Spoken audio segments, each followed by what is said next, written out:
Look, if the PM wants you to be in the stupid cabinet, the PM will phone back if you're out. Or you can phone back. Darling, the whole point is that I ran the campaign against the PM for the leadership. If I'm out, well, who knows? I could take a message. There it is. Hello, yes, speaking. Oh, it's you, Michael. No, I haven't had a call. Have you had a call? Bill's had a call. What's he got? Europe? Bill's got Europe. Lucky Europe. I didn't know Bill could speak French. You can hardly speak English. Yeah, I'll call you back if I hear anything. Right. Bye.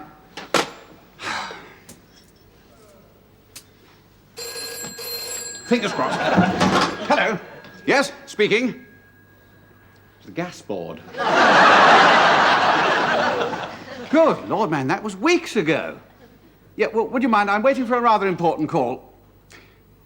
Look, Mr. Franklin, there happened to be a general election yesterday. Oh, you voted for the other side, did you? How on earth did you manage to get to the polling booth on the right day? 2 assistants, 3 returns for spare parts. Look, Mr. Franklin, no, frankly, Franklin, I don't care if the whole central heating system collapses in ruins. I have got to get off this phone. Goodbye. They won't come now. If the PN gives me consumer affairs, they'll come. Hello. Hello. Hello. Darling, that was the front door.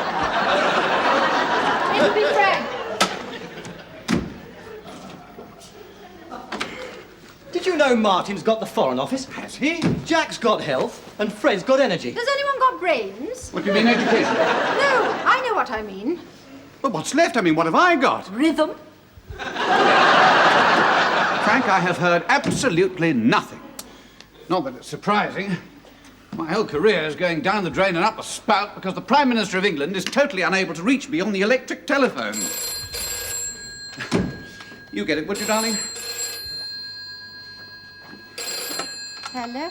Hello, this is the BBC. We were wondering if Mr. Hacker would like to be interviewed on the PM programme this afternoon. PM? PM? Hello, yes, Jim Hacker here. Yes, Are you available this afternoon? Yes, any time you like, any time you like. We were wondering if perhaps we could interview you. Well, yes, I've been hoping you'd call. Tell me, what job do you think you're likely to get? I beg your pardon? Tell me, what job do you think you're likely to get? Hardly for me to say, is it? That's for you to tell me. What? What? I mean, well, it's not up to me to say. I mean, that's for the PM to say. I mean, you're the PM's office. Oh, I see. The BBC PM office. I see. Oh, what a silly mistake, yes. Yes. Goodbye. Well, I did try and tell you. You answer the bloody thing. Hello? Mrs. Hacker speaking. Oh, congratulations, Prime Minister. It's Annie here. Hello. Yes. Prime Minister.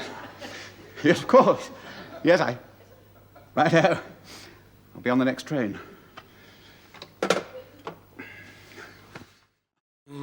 It's just Mr. Bruff this morning, Minister, our Director of Manpower Planning for the North East region. You Bruff? remember? Yes. Staff reductions. And then straight to the House for question time and a 7 o'clock division. Then 8 o'clock, the French Prime Minister's reception at his embassy. Right. If you will excuse me, Minister, I must take the schedules down to the Whip's office. Bernard. Oh, yes, Minister. 'Tis worth it, you know. Centre-page strip. 3 pictures. Yes, I have read it, Minister. See this one of me, the cheese roll and the cardboard plate. No luxury lunches in Hacker's new austerity regime. Economy begins at home, said Jim Hacker today, as he set an example to Britain's pampered army of bowler-hatted bureaucrats. Terrific, isn't it? Yes, you have read it to me already, Minister. Great, isn't it? Oh, yes. Economise on the beaches. Excuse me. Yes. I would like to see the Minister. Do you have an appointment? My name's Ron Watson. I'm the General Secretary of the Union of Civil Service Transport and Associated Government Workers. Yes, Mr. Watson. We're very disturbed about rumours of cutbacks and redundancies affecting our members. I'm sorry, Mr. Watson, you can't see the Minister now. You must have an appointment. Look, phone me tomorrow. Well, why can't I arrange it now? Look, I'm sorry. Oh, really? All right, Mandy, see if you can make an appointment for Mr. Watson to see the Minister next week. Next week? Mr. Bruff? Yes, we're expecting Mr. Bruff now. Oh, when's it due at Euston? Oh, well, we'll just have to cancel it for today, then. Yes, I'll tell him. Goodbye. Oh, sorry to keep you. Now, about your appointment. When would be convenient? The meeting's cancelled, then? Yes. Right, so I can see him now. Oh, no, I'm afraid not. You see, would you excuse me just a moment? Yes? No, he's not here. Well, he's gone over to the whip's office, actually. Well, would you like the extension? Mr. Bruff? No, Mr. Bruff's had to cancel the meeting. My name's Ron Watson. Oh, well, I'm glad you could get here instead, anyway. Sit down, won't you? Oh, thank you. Now, Mr. Watson. Mr. Watson, before we start, there's one thing I must make absolutely clear. This must not get out. If the unions were to get to hear of this, all hell would be let loose. Oh, yes. Of course, there'll be redundancies. You simply can't slim down a giant bureaucracy like this without getting rid of people. Ultimately, a lot of people. Won't you be holding discussions with the unions first? We'll go through the charade of discussions. But you know what trade unionists are like. Thick as two short planks and bloody-minded. All of them? Pretty well. Good Lord, you should know. All they're interested in is poaching each other's members and getting themselves on the telly. And they can't keep their big mouths shut. What about drivers and transport service staff? First to go. Good Lord. We waste a fortune on cars and drivers, and they're all on the fiddle.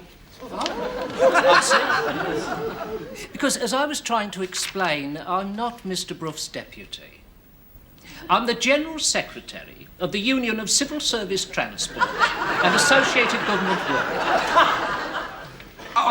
And I came here to check there was no truth in the rumour of redundancies for my members. Well, I didn't... All I meant... Oh, God. Minister. Humphrey, what's all the hurry? Yes, I'm so sorry. I've just been able to arrange a brief meeting with the European Commissioner. Norris, but he's flown out this morning. No, his flight's been delayed. Oh, so? Well, I think we might be able to persuade him to solve our little sausage problem. Humphrey, how? Well, excuse me. Yes? Oh, yes. Ask him to come in, will you? Thank you. Leave it to me. Just give me support when I ask for it. Maurice, very nice to see you. You know each other? Yes, sir, Jim. To what do I owe this pleasure? The minister asked me to arrange this little meeting to see if you could help us with a problem. Problem? Of course. Now, the problem is that the EEC is becoming very unpopular over here. Isn't that so, Minister? Very unpopular. And you want to restore its image? Yes. No. No. And the problem is that the minister feels that there would be more votes, that he would be better expressing the views of the British people by joining the attack on the EEC than by leaping to its defense. Exactly. But your government is committed to support us. The minister's point, as I understand it, is that the government's commitment is to the concept and to the treaty. Treaty. It's not committed to the institutions, nor to the practices, nor to individual policies. The minister was giving me an example the other day, weren't you, Minister? About food production. Oh, yes. I've discovered that one of your officials spends all his time paying farmers to produce masses of surplus food, while somebody in the next office pays people to destroy the surpluses. That's not true. No. He's not in the next office. Not even on the same floor.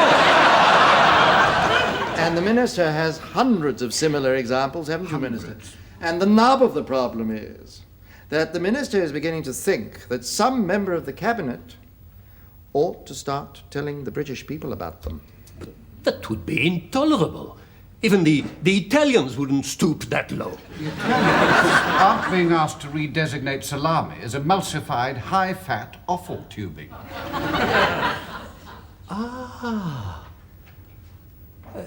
And what are you proposing?